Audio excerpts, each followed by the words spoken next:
신랑은 태어나서 서울을 벗어난 적이 없었고요. 시부모님도 서울 분들이라 경기도를 벗어나면 멀다고 생각하시는 분이세요. 반대로 저는 고향이 제주도인데요. 결혼은 회사가 있는 서울에서 했고 상견례도 서울에서 했습니다. 신랑과 시댁 식구들은 서울 밖을 벗어나는 걸 싫어했고 서울이 제일 좋다고 생각하는 사람들이더라고요. 그래서 결혼식도 상견례도 시댁에 맞춰서 서울에서 진행했어요. 시부모님이랑 신랑은 그게 당연하다고 생각하고 신랑은 장남이고 저는 차녀니까 저희 부모님도 그렇게 하자고 하셔서 시댁에서 원하는 대로 진행했습니다. 결혼하고 나서 보니 시댁은 정말 가부장적이었어요.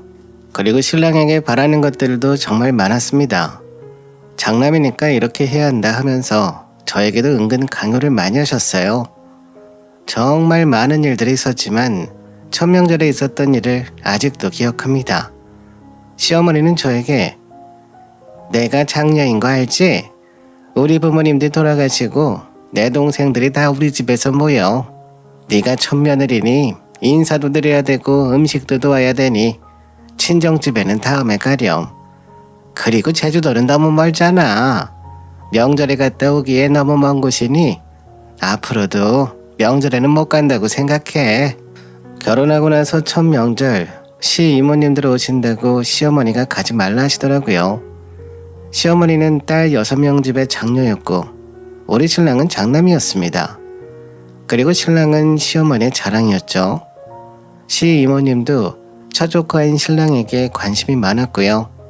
그러니 시이모님들이 명절에 오실 때까지 집에 못 갔어요.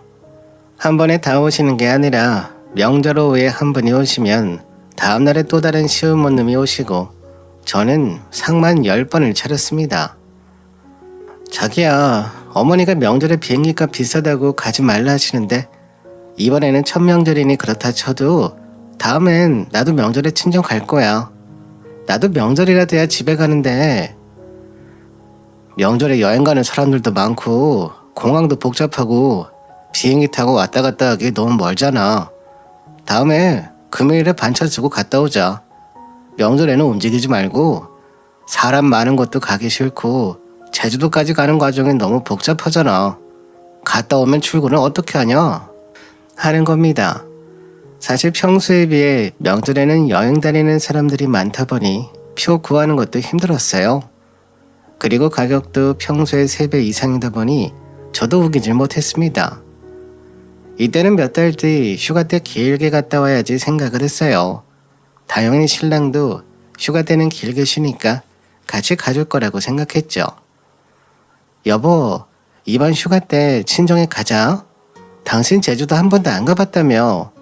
이번에 친정에 가서 2박 3일 정도 있다가 오자. 당신 스케줄 알려주면 내가 비행기표 알아볼게.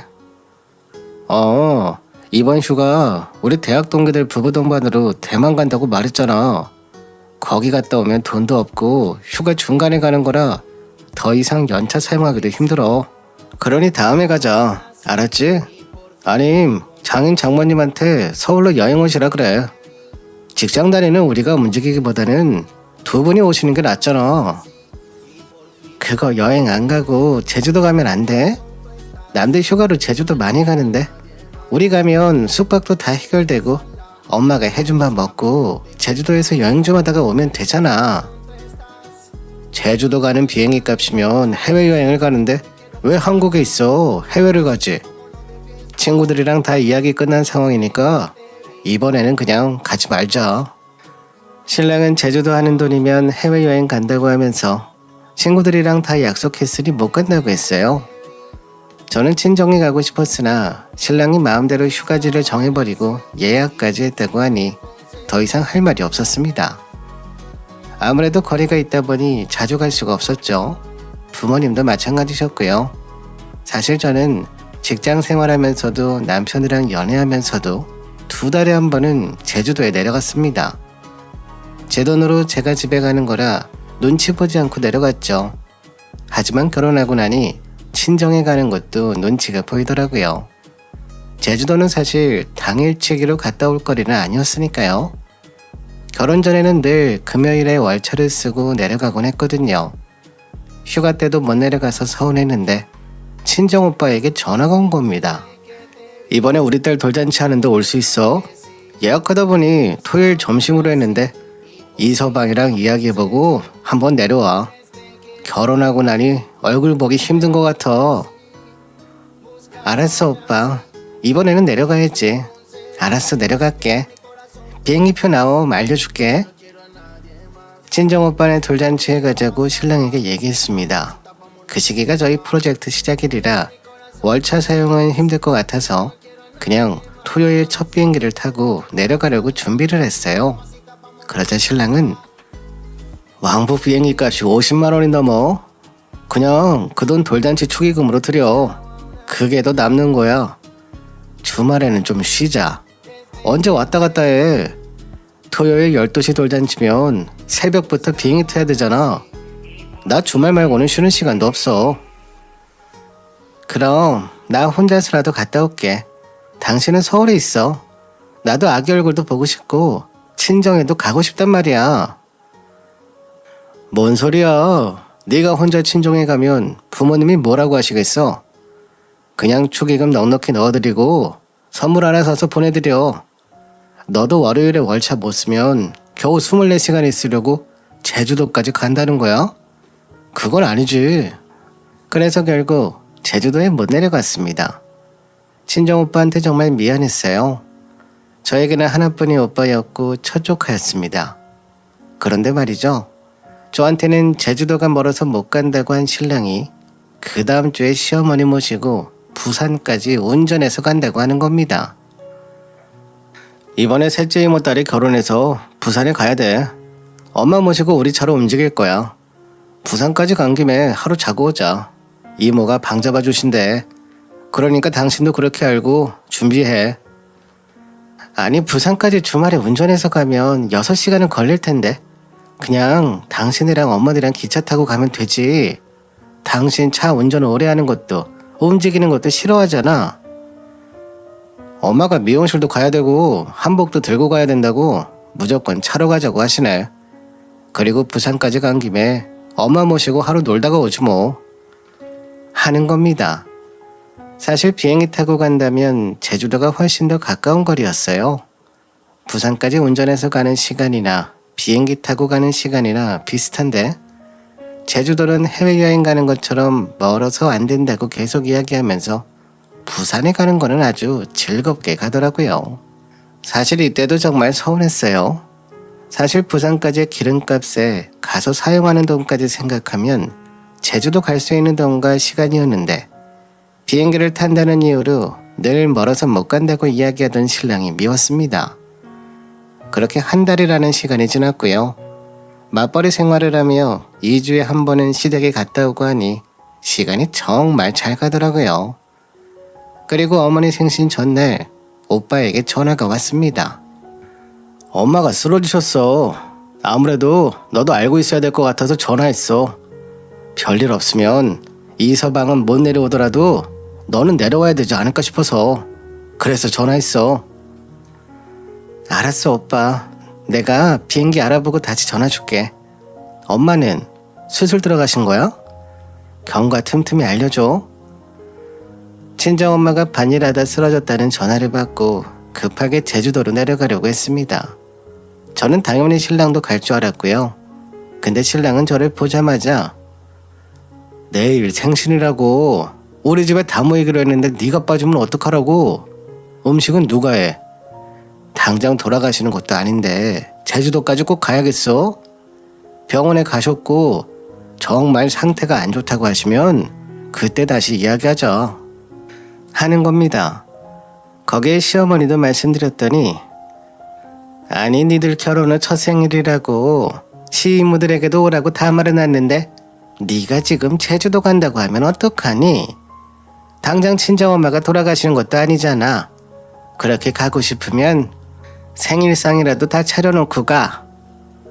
시어머니와 신랑의 이런 반응에 너무 화가 나더라고요. 혼자서라도 내려가야겠다 생각을 하는데 친정아빠에게 전화가 왔습니다. 우리 딸 걱정 많이 했지. 다행히 수술은 잘 됐고 빨리 발견해서 아무 지장 없을 거래. 그러니까 무리해서 서울에 안 내려와도 된다. 안 그래도 엄마한테 들었는데 너희 시어머니 생신이라며. 여기 신경 쓰지 말고 생신 잘 해드려. 엄마 걱정하지 말고. 친정아빠는 제가 신경 쓰고 슬퍼할까봐 엄마는 수술이 잘 되었고 명절에 내려오라고 하셨어요. 아빠는 제가 말 안 해도 다 아시는 듯이 이야기하시더라고요. 그날 얼마나 울었는지 모릅니다. 그 다음날 제 표정이 안 좋은 걸 보자 신랑이 아니 장모님 괜찮다며. 그런데 왜 그러는데. 이모들 다 오시는데 계속 그렇게 인상 쓰고 있어야겠어. 다음 달이면 명절이니까 그때 2박 3일로 내려가자. 알았지? 신랑은 명절에 2박 3일 가는 걸 아주 대단한 일을 해주는 것처럼 이야기했습니다. 한 달 뒤 명절이 돌아왔고 이번에는 신랑에게 친정에 가지 않으면 시댁에도 가지 않겠다고 이야기를 했어요. 당신이 분명 이번에 제주도에 2박 3일 간다고 어머니 생신 때 말했지? 나 명절 당일 저녁 비행기로 예약했고 2박 3일간 있다가 올 거야. 그리고 이번에도 안 간다고 하면 나도 시댁에 안 갈 거야. 우리 각자 집에 가자. 그렇게 해. 아니야. 나도 초같이 가야지. 대신 오는 날 아침 첫 비행기로 빨리 오자. 와서 나도 쉬어야지. 회사 가야 되잖아. 신랑은 어쩔 수 없이 간다는 식으로 말하더라고요. 이번 명절에도 시어머니는 아니 친정이 근처도 아니고 먼 제주도까지 굳이 비싼 비행기 타고 가야 되냐? 우리 아들이 왔다 갔다 하면 피곤할 텐데 안 가면 안 되니?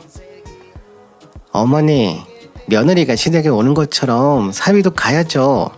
첫 명절에는 어머니 말씀대로 안 갔는데 이번에는 가려고 비행기표도 다 끊어놨습니다. 잘 갔다 올게요. 시어머니가 한 소리 하려고 하는데 신랑이 제 편을 들어주더라고요. 엄마, 이번엔 갔다 올게요. 저도 한 번도 처갓집 가본 적이 없는데 한 번은 다녀와야죠. 갔다 오면 전화 드릴게요. 하는 겁니다. 사실 신랑은 얼마 전 아빠랑 저랑 한 얘기를 듣고 제주도에 꼭 가자고 이야기를 하더라고요.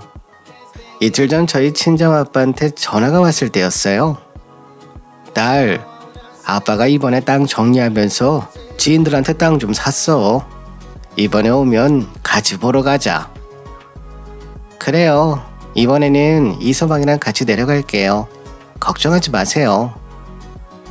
친정아빠가 이번에 땅을 샀다는 이야기를 하는 걸 신랑이 들었어요. 그 이야기를 들은 신랑이 어떤 땅인지 보고 싶다며 내려가자고 하더라고요. 신랑은 은근 기대하는 것처럼 보였습니다.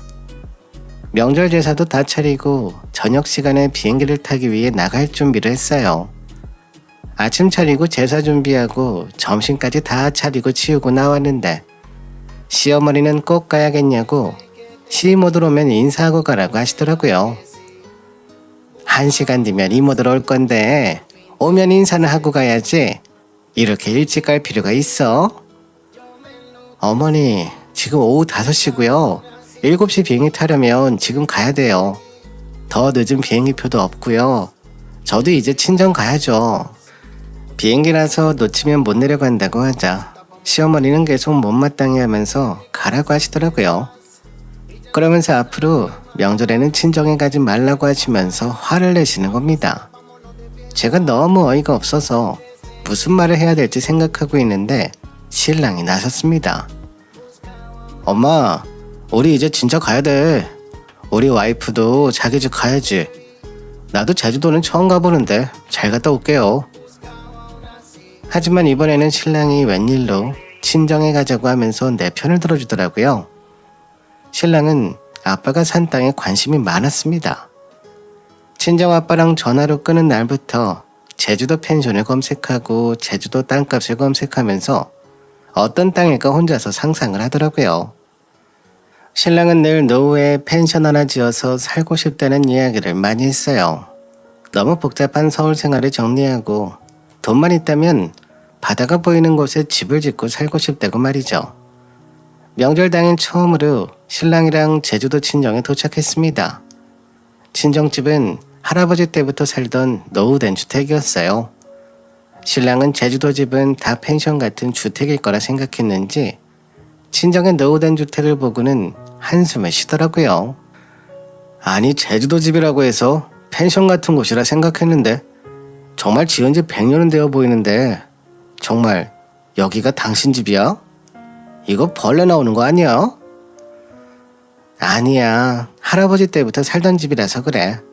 그래도 안에는 도배벽지 다 해서 깔끔해. 아빠가 예전 모습 그대로 유지하고 싶어 하셔서 그래서 공사를 안 했어. 일단 들어가자. 나는 이런 곳에서 2일 동안 잘 수 없어. 그냥 우리 내일 서울로 가면 안 돼? 집도 작아 보이는데 형님네 가족도 다 오면 사람이 7명이 넘는데 화장실도 하나라며. 나는 이런 곳에서 못 자. 내일 올라가자. 그리고 앞으로 난 여기 못 오겠다. 지저분해서 하루도 못 잘 것 같아. 신랑은 저희 친정을 보자마자 실망한 티를 팍팍 내면서 내일 가자는 얘기만 했습니다. 그뿐만 아니라 앞으로 친정이 올 거면 혼자 오든가 라며 화를 내더라고요. 자기는 이런 곳에서 잘 수 없다면서 자기는 다시는 제주도에 와서 자고 가는 일이 없을 거라고 계속 이야기를 했습니다. 사실 아빠는 새 집을 살 만큼 여유가 있으셨어요. 하지만 오랜 시간 할아버지 때부터 살던 집이라 최소한의 도배장판만 하고 나머지 부분은 그대로 살고 싶어 하셨어요. 오빠랑 저는 어릴 때부터 살던 집이라 애착이 있어서 전혀 이상함을 못 느꼈는데 신랑은 집에 들어가서도 인상을 피지 않더라고요. 신랑의 이런 모습에 솔직히 화가 났습니다. 자기가 조금 불편하다 하더라도 처음 온 처갓집에서 뚱하게 앉아있는 건 저희 집에 대한 매너가 아니잖아요. 그뿐만이 아닙니다. 신랑은 저녁을 먹고 잠시 마당에 나와서 이야기를 하더라고요. 아니 당신이 장인어른이 땅 샀다고 해서 정말 제주도에 좋은 땅 사신 거가 있지. 근데 당신 집 보니까 감이 오네. 한순간 처가덕 좀 보려고 했는데 덕은 무슨. 우리한테 돈 보태달라고 안 하면 다행이겠다. 당신 지금 그게 내 앞에서 할 말이야? 당신 결혼하고 1년 동안 처음 온 거야. 나처럼 시댁에 가서 일을 하기로 했어. 와서 앉아서 밥 먹은 거 말고는 없잖아. 가서 아빠랑 이야기를 나누긴 했어? 당신이 한 일이 뭔데? 아니 나는 적어도 주택이라고 해서 펜션급은 되는 줄 알았지. 나는 한평생 아파트에서만 살아서 이런 노후된 주택에서는 못 자. 냄새도 나고. 그리고 당신도 우리 부모님이 노후연금 나와서 좋다며. 나는 친정덕 좀 보면 안 돼? 당신도 이런 주택보다는 아파트가 편하잖아. 지금 그게 처음 와서 우리 집 보고 평가 내리면서 할 말이야? 그렇다고 시댁에서는 우리 결혼할 때 뭐 해주셨어? 양가 부모님한테 다 받은 거 없는데 왜 우리 집에서만 받으려고 하는데? 아니 장인어른이 땅 샀다고 하니까 잘 사시는 줄 알았지. 이렇게 오래된 주택일 거라곤 상상도 못했다. 괜히 기대했네. 그럼 그렇지. 어쨌든 나는 이틀은 못 잘 것 같으니까 당신이 내일 올라가는 비행기표 알아봐. 나는 아파트 같은 곳 아니면 못 자. 신랑이 자는 곳에 민감하긴 했어요. 신혼여행을 갈 때도 어느 곳이든 상관없지만 꼭 5성급 호텔이어야 한다고 했거든요. 깨끗한 침대를 좋아하는 신랑이었어요. 그래서 사원 아파트에서 신혼 살림을 시작할 때도 싹 리모델링을 해서 살아야겠다고 한 사람이 신랑입니다. 우리 부부는 사원 아파트에서도 신혼생활을 시작했는데요. 저는 사원 아파트라 아무 공사도 하지 않고 살 생각이었어요. 하지만 신랑은 더러운 걸 싫어하고 오래된 느낌이 싫다며 장판이나 도배를 바꿨습니다. 저희 부부가 결혼하면서 든 돈은 공사비가 유일했어요. 그래서 양가 도움 없이 시작했고 저도 시댁의 재산이 얼마인지 모르지만 신랑 또한 저희 부모님 재산을 몰랐습니다. 시댁은 공무원 집안이라서 노후 걱정 없다는 걸 늘 나에게 이야기했기에 그런가 보다 생각했어요. 저희 부모님도 재산이 제법 되는 걸 알았지만 저는 티내지 않았고요. 그래서 친정 재산이 있는지 없는지 신랑은 전혀 모르고 있었죠. 저 또한 아빠 재산이 정확하게 얼마인지 몰랐고요. 하지만 신랑의 이런 모습에 정말 실망했습니다. 신랑이랑 말다툼을 하고 다시 거실로 들어가는데 친정아빠가 신랑에게 차 안에서 서류 좀 가져와 달라고 부탁하시더라고요. 신랑은 알겠다며 서류를 가지러 일어나길래 저도 신랑 따라서 일어났어요. 주택이라 골목 옆에 주차장이 있었고 거기엔 처음 보는 차가 있었습니다. 설마 장인어른 차가 이거야? 아버님은 이렇게 비싼 차 타고 다니시면서 왜 집은 이꼴로 사신대? 장인어른이 차를 엄청 좋아하시나 보네.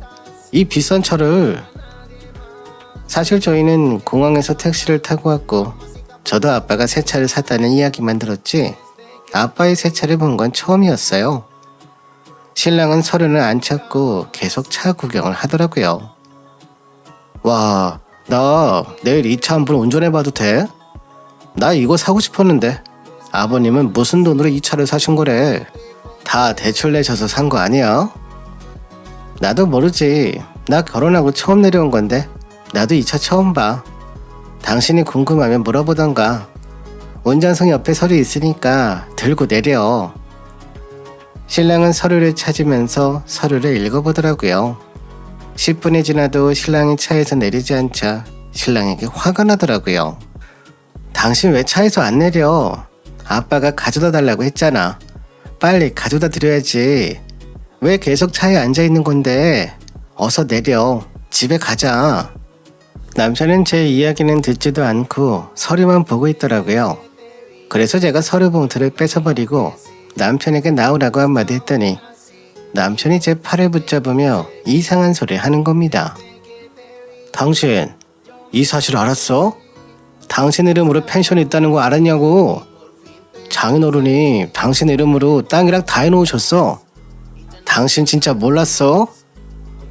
아니 이게 다 뭐야? 아빠가 땅을 샀다는 걸 알았는데 펜션까지 내 이름으로 해주신 줄 몰랐지. 나도 처음 듣는 말이야. 아빠는 나한테 이런 말 하신 적이 없는데? 아빠가 가지고 오라고 한 서류첩 안에는 펜션 사진과 홍보지가 있었고 첫 장에는 계약서가 있었습니다. 아빠는 제 이름으로 사업자를 내주신 거였어요. 회사 생활이 너무 힘들어서 아빠에게 늘 투덜거리며 내 이름으로 된 펜션 하나 있으면 좋겠다고 이야기를 했습니다. 어릴 때부터 꿈이 펜션 하면서 1층에 카페를 열어 좋아하는 커피향을 마시며 살고 싶었어요. 그리고 먼 서울이 아닌 친정집 근처에서 살고 싶다는 이야기를 늘 했었는데 아빠는 그 이야기를 흘려듣지 않으시고 사주신 거였습니다. 그런데 아빠는 저에게 이런 이야기를 하신 적이 없으셨어요. 정말 땅을 샀다는 이야기만 하셨거든요. 사실 저는 돈을 모으면 고향인 제주도에 내려가 살고 싶은 생각이 있었습니다. 젊을 때는 화려한 서울살이가 좋아 보였지만 30살이 넘어가니 고향인을 그리웠어요. 아빠는 하나뿐인 딸이 서울로 직장 생활을 하면서 시댁살이하며 힘들어하는 걸 알고 계셨고 저희 부부 연봉이 높지 않다는 걸 알고 계셨습니다.